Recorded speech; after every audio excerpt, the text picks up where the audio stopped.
Segera sesudah Raja Hizkia mendengar itu, dikoyakannya lah pakaiannya, dan diselubunginya lah badannya dengan kain kabung.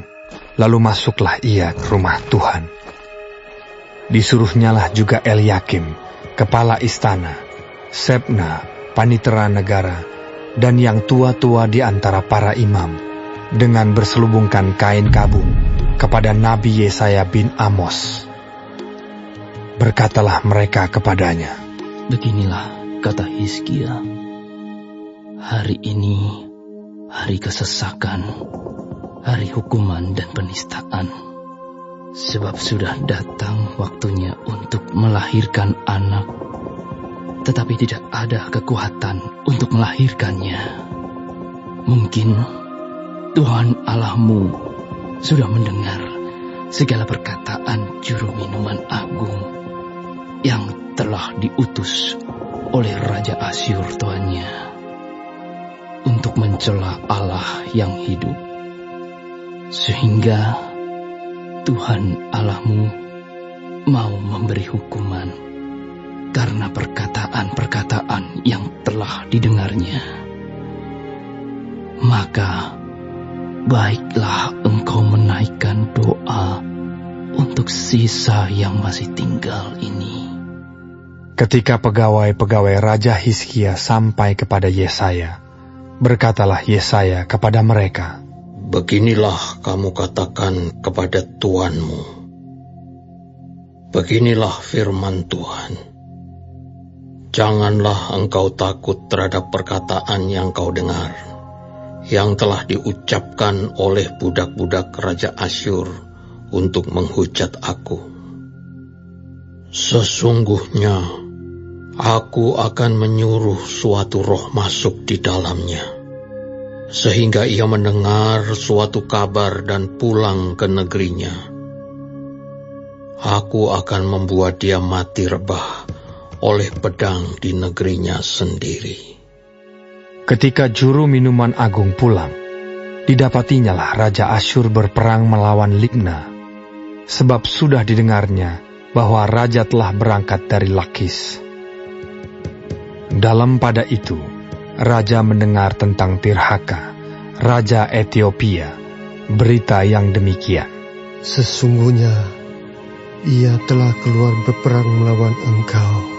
Maka disuruhnyalah kembali utusan-utusan kepada Hizkia dengan pesan, "Beginilah harus kamu katakan kepada Hizkia, Raja Yehuda.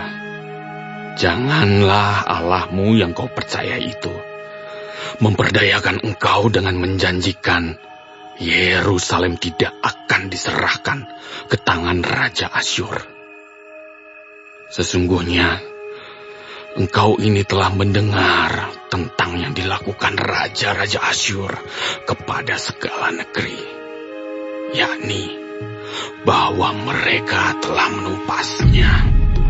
Masakan engkau ini akan dilepaskan? Sudahkah para Allah dari bangsa-bangsa yang telah dimusnahkan oleh nenek moyangku dapat melepaskan mereka, yakni Kusan, Haran, Rezef, dan Bani Eden yang ditelasar? Di manakah raja negeri Hamat dan Arpad, raja kota Sefarwaim, raja negeri Hena dan Iwa?" Hizkia menerima surat itu dari tangan para utusan, lalu membacanya. Kemudian pergilah ia ke rumah Tuhan dan membentangkan surat itu di hadapan Tuhan.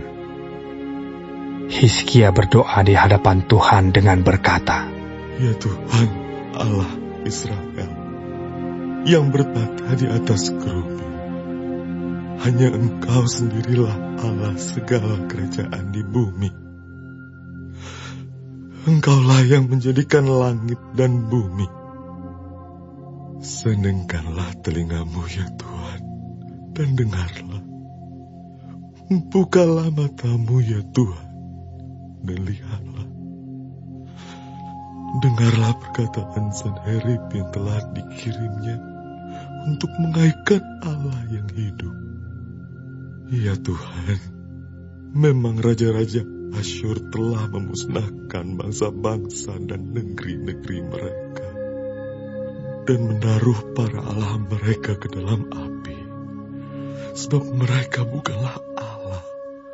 Mereka hanya buatan tangan manusia, kayu dan batu. Sebab itu dapat dibinasakan orang. Maka sekarang, ya Tuhan, Allah kami, selamatkanlah kiranya kami dari tangannya, supaya segala kerajaan di bumi mengetahui bahwa hanya Engkau sendirilah Allah, ya Tuhan.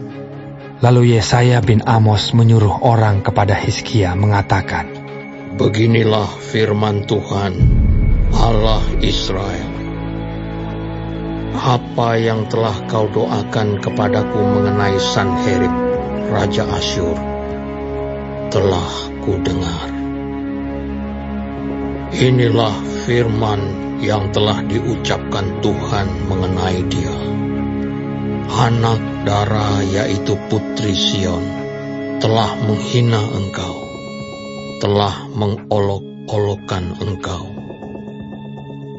Dan Putri Yerusalem telah geleng-geleng kepala di belakangmu.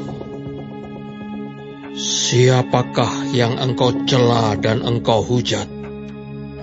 Terhadap siapakah engkau menyaringkan suaramu dan memandang dengan sombong? Terhadap Yang Maha Kudus, Allah Israel. Dengan perantaraan utusan-utusanmu, engkau telah mencela Tuhan, dan engkau telah berkata, dengan banyaknya keretaku aku naik ke tempat-tempat tinggi di pegunungan, ke tempat yang paling jauh di gunung Libanon. Aku telah menebang pohon-pohon arasnya yang tinggi besar, pohon-pohon sanobarnya yang terpilih.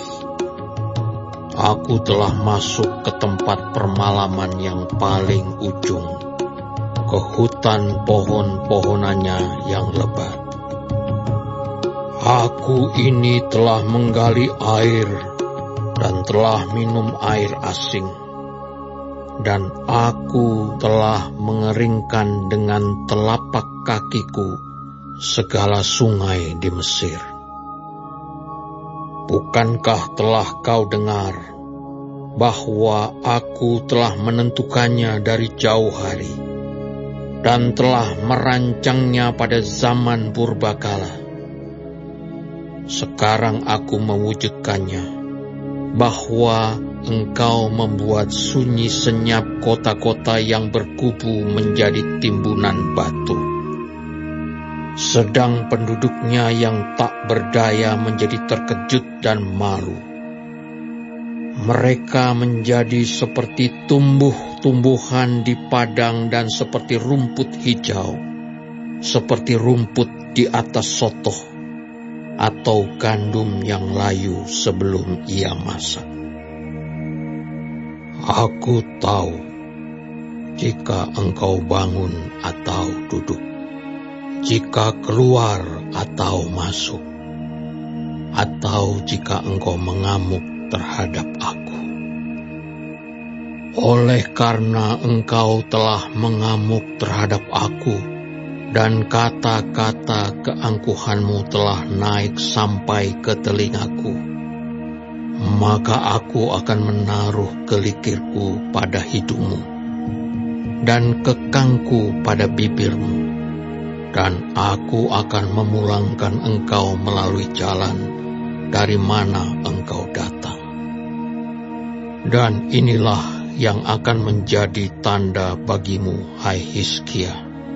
Dalam tahun ini, orang makan apa yang tumbuh sendiri. Dan dalam tahun yang kedua, apa yang tumbuh dari tanaman yang pertama. Tetapi dalam tahun yang ketiga, menaburlah kamu, menuai, membuat kebun anggur dan memakan buahnya.